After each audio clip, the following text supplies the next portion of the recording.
প্রিয় ইসমে আলো জাকির চ্যানেলের শ্রোতা বন্ধুরা, আসসালামু আলাইকুম রহমতুল্লাহি ওবারাকাতু। বিসমিল্লাহির রহমানির রহিম। হযরত মারিয়ামের তত্ত্বাবধান ও লালন পালন এবং জীবনী ঘটনা কাহিনী।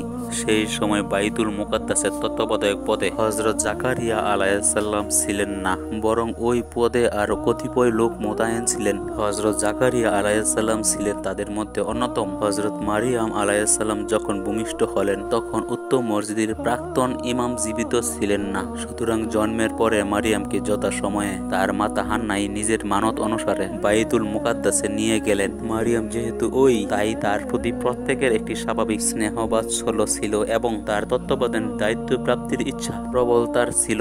আর প্রত্যেকেই এই ধারণা পোষণ করেছিল মারিয়ামের তত্ত্বাবধান নিজ দায়িত্ব গ্রহণ করে সুভাগ্যবান হবে। প্রত্যেকের মনে এক বাক বিতর্ণা ও কলহের সূচনা ঘটে। হযরত জাকারিয়া আলাইহিসসালাম তার খালু ছিলেন, তাই মারিয়ামের দাবি অধিকার করে বলে তিনি তার মন্তব্য পেশ করলেন, কিন্তু অন্যরা তা মানতে রাজি হলেন না। অবশেষে জাকারিয়া আলাইহিসসালাম একটি প্রস্তাব উত্থাপন করলেন যে, তোমরা যখন মারিয়ামকে আমার দায়িত্ব প্রদান করতে সম্মত হচ্ছ না, এখন এসো আমরা সকলে অন্য কোনো মাধ্যমে বিষয়টি ফয়সালা করি। এই প্রস্তাবে সকলে রাজি হলো। সিদ্ধান্ত গৃহীত হলো তারা তাদের যে লৌহ কলম দ্বারা তাওরাত গ্রন্থ লেখে সেই কলম পানির মধ্যে নিক্ষেপ করবেন। তারপর যার কলম পানিতে ভাসতে থাকবে সেই ব্যক্তি মারিয়ামের তত্ত্বাবধানকারী হবে।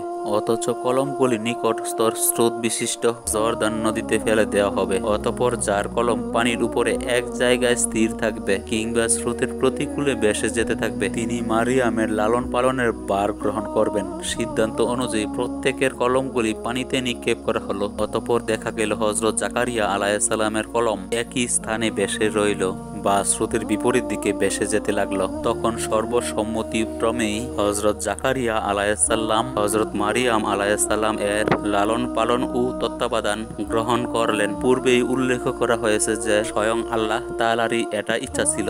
এই ছিল হযরত মারিয়াম আলাইহিসসালামের তত্ত্বাবধান ও লালন পালন এবং ইসলামিক সত্য ঘটনা কাহিনী।